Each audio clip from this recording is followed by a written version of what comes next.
Hi guys! For today's video nga ay sasagala si Daddy! So ayun, naatasan nga siyang sumagala bilang obispo Macario. Kaya naman ayan, ganyan yung suot niya, pang obispo talaga. Sabi ko nga ay tiis ganda muna siya sa suot niya dahil nga sobrang kapal at eto nga pala yung lahat ng sasagala. Ayan, sobrang dami po nila. And first time ko makanood ng gantong sagala na super dami. Ayan, kasama nga din pala namin si Kuya Jace. Nakahiwalay nga siya sa amin ng upuan dahil nga doon siya sa unahan nakaupo. Kaya kami for the nood lang kami ni Kuya Jace. Tapos eto, sabi ko, pipicturean ko muna siya bago magsimula. Tapos eto na yung nag-start. Ayan, ang cute ng mga angels na to, o diba? Sana pala sinali ko yung mga Junakis ko. Isa-isa nga silang tinatawag sa stage at sinasabi yung mga ginagampanan nilang role. Tapos, ayan na nga yung next na yung asawa ko.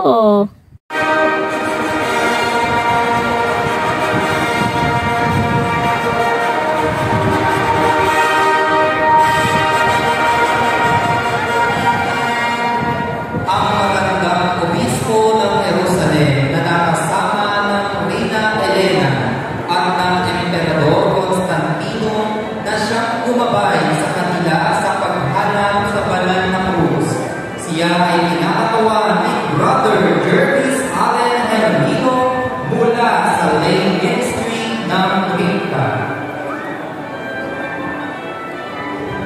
Isa nga siya sa mga kahuli-hulihang tinawag at eto na kasunod na yung Constantino at yung Reyna Elena. Hindi ko na nga na-videohan yung pag-akyat sa altar ng Reyna Elena kasi nga sobrang dami ng tao na nagpunta sa harapan nung Reyna Elena na ilalabas para picturean siya, ganon. At eto, lumabas na nga din kami dahil magi-start na yung sagala. Ayan, inaabangan namin yung daddy niya. Ang ganda nga nung panahon nung sagala kasi ayan, hindi umuulan, hindi din mainit, hindi maaraw, kaya naman saktong-sakto yung panahon. Thank you, Lord. Noong mga panahon na to ay hindi nga ako masyadong makapag-video ng maayos kasi nga ang daming tao sa harapan at hindi ko maiwan yung anak ko na nasa gilid kasi nga ayun, kasama siya. So, ang iniisip ko lang ng mga panahon na to ay kakayanin kaya ng anak ko maglakad or maiiwan na lang kami sa sasakyan. Pero ayun nga, pinilit namin sumama sa paglalakad kasi ayun, kawawa naman yung daddy niya kung wala siyang kasama na mag-aalalay or magbibigay sa kanya ng tubig, electric fan. So ayun, sumunod talaga kami ni Jay sa paglalakad kasi nga sobrang init pa naman nung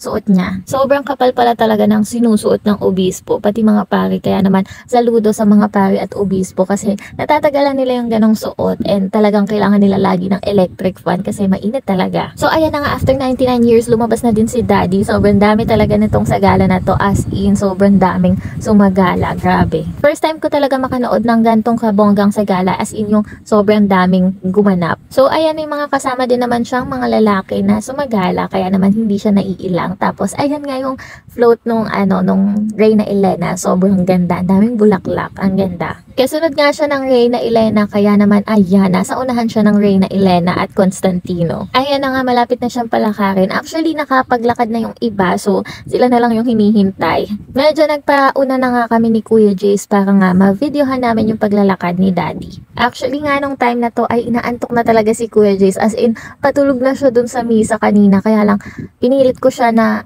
huwag muna matulog kasi nga maglalakad pa kami and pinili ko na lang siya ng pagkain para naman malibang siya habang naglalakad siya. So ayan na nga, magi-start na ang paglalakad ni Obispo Macario.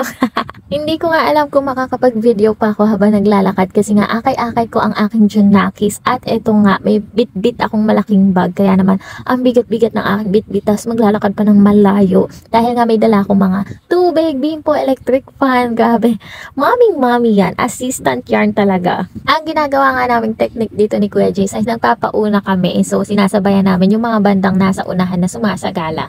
Tapos nga mauupo muna kami sa isang tabi pag may nakita kaming pwede naming upuan. Tapos ayun, hihintayin namin doon si daddy niya. Kaya naman medyo nakakapagpahinga kami sa paglalakad. Pero grabe nga, nakakapagod kasi ang layo pala nung iikutan.